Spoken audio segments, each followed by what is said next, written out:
Hello YouTube. So this was actually necessary. This is not just me messing around with some prop.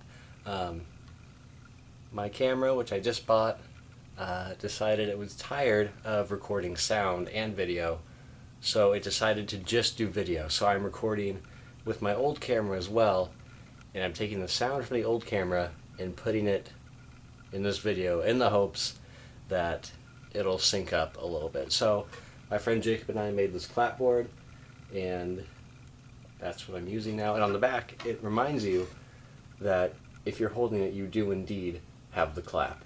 I've been crazy busy lately with graduating and going to Disneyland and going to Portland and Lincoln City and trying to hang out with my friends before they go to the Army. And there's been a lot going on, but it's nice to just relax and make a video with you, my people. When I was in Disneyland, I noticed that even though I had my flip cam with me at all times, I hardly filmed anything because I was so excited about being in Disneyland, I didn't think to record anything. So there's very little, and by little I mean no usable footage from Disneyland. But I'll go back there later this summer and hopefully get you guys some honest to goodness, wonderful Disneyland. Disneyland. So we'll do that. If you remember the show Legends of the Hidden Temple, there would always be kids who got out in like the first round, and their prize is always terrible. It was like a $50 savings bond. No kid wants a savings bond. Just give them cash. Don't give them cash. You know what? Give them the Toys R Us gift card. I want Jeffrey dollars.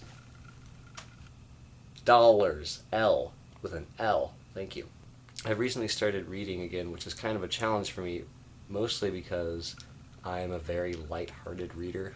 I don't like to read things that are very heavy because they upset me.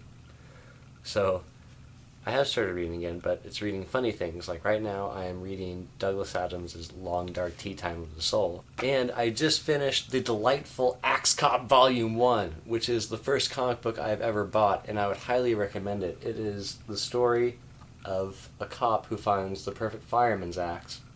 And the entire book is written by a 5-year-old and illustrated by his older 29-year-old brother, who just happens to be a comic book illustrator. And it's a fantastic read. It reminds me of when you're young and you're playing with your friends and like anything is possible. You're not constrained by the laws of reality, which after 18 years of life you become pretty familiar with. So it's full of stuff like that. Like there are bombs that only kill bad guys. Like, oh, of course the bomb knows what a bad guy is and doesn't hurt the good guys. No.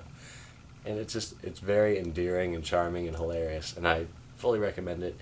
I think you can read the entire series online for free, so just Google Axe Cop. Highly recommended.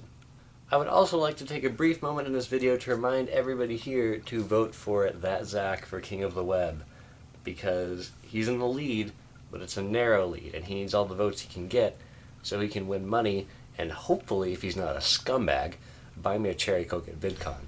So I have a somewhat vested interest in his victory.